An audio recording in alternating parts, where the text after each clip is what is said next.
वंदेहं श्रीगुरुरूपं श्रीयुक्तपदकमलं श्रीगुरुरूपं वैष्णवच्च श्रीरूपं चक्रतं सहगुण रघुनाथं विदग्धं संजीवं तो परिजन सहित श्रीकृष्ण चैतन्य देव श्री राधाकृष्ण पादन सहगुण ललिता श्री विशाखा बिम्बतास्य प्रथमे श्री श्री राम श्रीकृष्ण ठाकुर एवं स्वामीजी एवं शारदा मायेके प्रणाम जानिए आजकेर भिडियोटा शुरू करছি। আমরা সবাই দীক্ষিত আছি, দীক্ষিত নেই।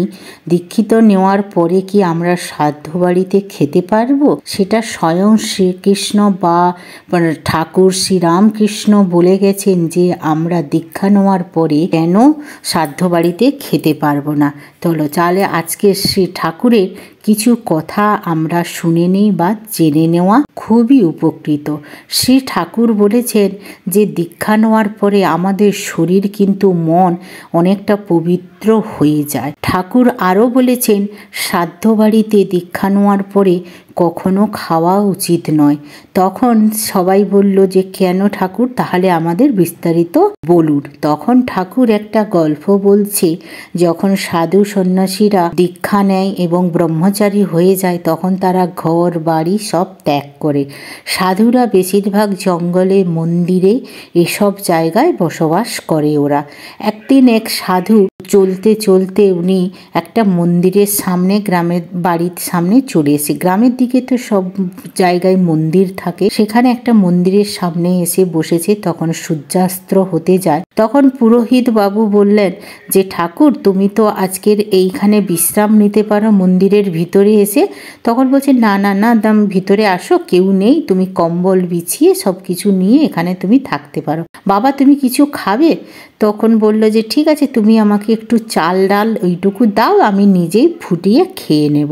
এই বলে ব্রাহ্মণ ঠাকুর বাড়ি গেল। কিছু সময় আসার পরে সেই সাধু মহারাজের জন্য কিছু চাল আর কিছু আলু নিয়ে এসে বাবাকে দিল। বাবা সেই মন্দিরে যথারীতি থেকে সন্ধ্যের সময় তিনি ধ্যান যজ্ঞ সব কিছু করে তার নিত্যকর্ম কমপ্লিট করে তারপরে উনি একটু ভাত, সেদ্ধ ভাত বানিয়েছে। সাধু সন্ততি তো বেশিরভাগই সাধ্য ভাতই খায়, যেটুকু তারা পায় সেই ভাত খায়। খাবার পরে রাতে ঘুমিয়ে পড়েছে। ঘুমানোর পরে তখন দেখে মায়ের গায়ে প্রচুর অলংকার।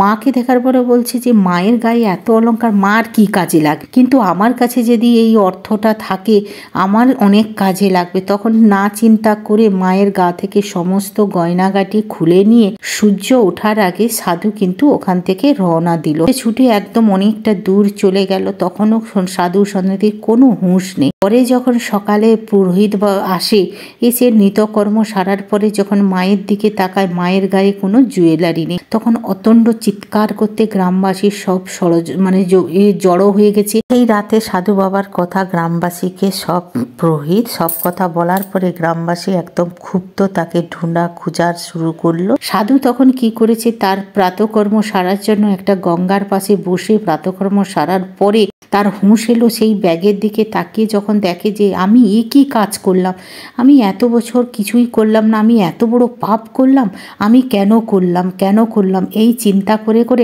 যাই হোক আমি আবার মন্দিরে ফিরে যাব। মারু ধরু জেলে দিক যাই দিক তা আমার করার কিছু নেই, কিন্তু আমাকে মন্দিরে আবার ফিরে গিয়ে সমস্ত জুয়েলারি মাকে ফেরত দিতে হবে। এই বলে সাধু সেখান থেকে গঙ্গার কাছ থেকে উঠে আবার লোকালয়ের দিকে সাধু ছুটাছুটি শুরু করলো। ছুটতে আসার সময় যখন দেখে গ্রামবাসীরা যে সাধু আবার ফিরে আসে, সবাই মারমুখী হয়েছে। তাদের মধ্যে যে মুরব্বী সে বলল না আগে সাধু ফিরে এসছে কেন, তার কথাটা শুনুন। তখন সাধু তখন গয়নাগাটি সব দিয়ে তাকে জিজ্ঞাসা করলো পুরোহিতকে, তুমি কি সাধ্য বাড়ির পুজো করো? তখন পুরোহিত বলছে কেন, না তুমি বলো না তুমি কি সাধ্য বাড়ির পুজো করো? বলে হ্যাঁ আমি সাধ্য বাড়ির পুজো করি। তুমি যে কালকের আমাকে চাল আর আলু দিয়েছিলে ওটা কি সাধ্য বাড়ির ছিল? তখন বলছে হ্যাঁ ওটা সাধ্য বাড়িরই ছিল। তখন সবাই বলছে কেন কি হয়েছে?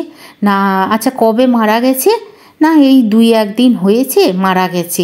তারপরে আবারও জিজ্ঞেস করলো যে উনি কেমন লোক ছিলেন। তখন সবাই বলে উঠলেন যে উনি ভালো লোক ছিলেন না, উনি চোর ছ্যাঁচোর ছিলেন এবং খুবই বদমাশ ছিলেন। তখন পুরো সাধু বাবা বললেন যে কেন না, উনার যখন মারা গেছেন উনাকে শ্রাদ্ধ দেওয়ার সময়, উনার পিণ্ডদান দেওয়ার সময় ওর একটা মনের আশা থাকে, ওই খাবারগুলো যে গ্রহণ করে তার মধ্যে ওই এটা কুপ্রভাব আসে। আর ওরা মরার পরে আত্মারা কি করে, যারা দীক্ষিত নেয় তাদের শরীরে আসার চেষ্টা করে, তাদের উপরে কুপ্রভাব ফেলতে চায় তারা শুদ্ধ হওয়ার জন্য। যারা দীক্ষিত নয় তাদের কিন্তু শরীর একদম শুদ্ধ থাকে, মন পবিত্র থাকে, তারা ভগবানের নাম সংকীর্তন করে, তাই তাদের শরীরটাকে বাঁচার জন্য আত্মা অনেকটা চেষ্টা করে।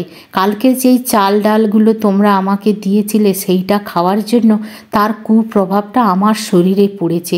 আমি যখন সকালে মলত্যাগ করলাম সমস্ত পাপগুলো আমার খাবার মলের সাহায্যে বেরিয়ে চলে গেছে, তারপরে আমার হুঁশ এসছে। অনেক সময় দেখবে যারা কোনো কিছু জানেই না, দীক্ষা নেই, তারা কিন্তু শ্রাদ্ধ বাড়িতে খাবার পরে কিন্তু শরীর খুবই অসুস্থ হয়। এগুলো হচ্ছে কুপ্রভাব। তা বলে বলছি না যে সবার আত্মা কুপ্রভাব হয়, যারা খারাপ, যাদের মনে আশা থাকে তাদের এই সব প্রভাব পড়ে।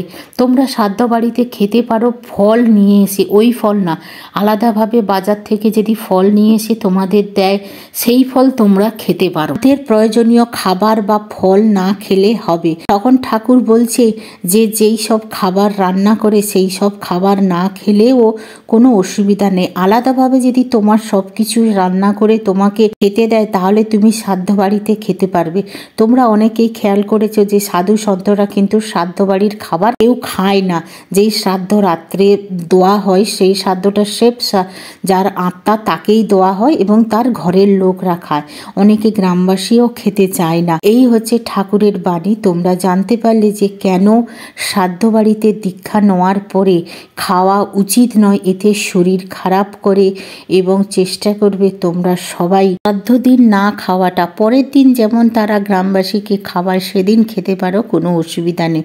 এটা ছিল শ্রী ঠাকুর রামকৃষ্ণ স্বামী বিবেক। তোমরা চেষ্টা করবে সবাই দীক্ষিত নাও এবং যে যা ঠাকুরের দীক্ষিত নিয়ে শরীরটাকে সুস্থ রাখুন, মনটাকে ভালো রাখুন।